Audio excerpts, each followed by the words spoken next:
এই দেশে সবচেয়ে বেশি ভোগ করে কম এবং ত্যাগ করে বেশি হচ্ছে রেমিটেন্স যোদ্ধারা। 16-17 বছর বয়সে তারা দেশ থেকে চলে যায়, 50-55 বছর পর্যন্ত তারা শুধু দেশকে দিয়ে যায়, কিন্তু সেই অর্থে সেই বিনিময়ে কিন্তু তারা দেশ থেকে কিছু পায় না। আজকে অন্তর্বর্তীকালীন সরকারের মধ্য দিয়ে আমরা আহ্বান জানাবো, তারা রেমিটেন্স যোদ্ধা রয়েছে, তারা এই দেশের প্রতি যেহেতু ত্যাগ সবচেয়ে বেশি করে, তাদের ইনভেস্টমেন্ট যেহেতু সবচেয়ে বেশি, তাদের প্রতি যেন সবচেয়ে বেশি মানবিক হয়।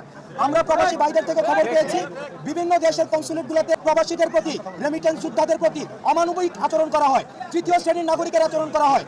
আপনারা যারা এম্বাসিগুলোতে রয়েছেন, আমরা আপনাদেরকে আহ্বান জানাচ্ছি, এই প্রবাসীদের আয়ের উপরে ভিত্তি করে বাংলাদেশের অর্থনীতি দাঁড়িয়ে রয়েছে। আপনারা রেমিটেন্স যোদ্ধারা যারা রয়েছে এবং সারা পৃথিবীব্যাপী, তাদের প্রতি আপনারা মানবিক আচরণ করুন। কারণ আজকে গণ অভ্যুত্থানে প্রবাসীরা যেই আমাদেরকে সমর্থন জানিয়েছে রেমিটেন্স শাটডাউনের মধ্য দিয়ে, সেটি একটি তাৎপর্যপূর্ণ ঘটনা। সুতরাং প্রবাসীদের অবদান অনস্বীকার্য। আমরা আপনাদের কাছে আহ্বান জানাবো, কোনো কনসুলেটে, কোনো এম্বাসিতে আমাদের প্রবাসীদের প্রথম শ্রেণীর নাগরিকের অধিকার দিতে হবে এবং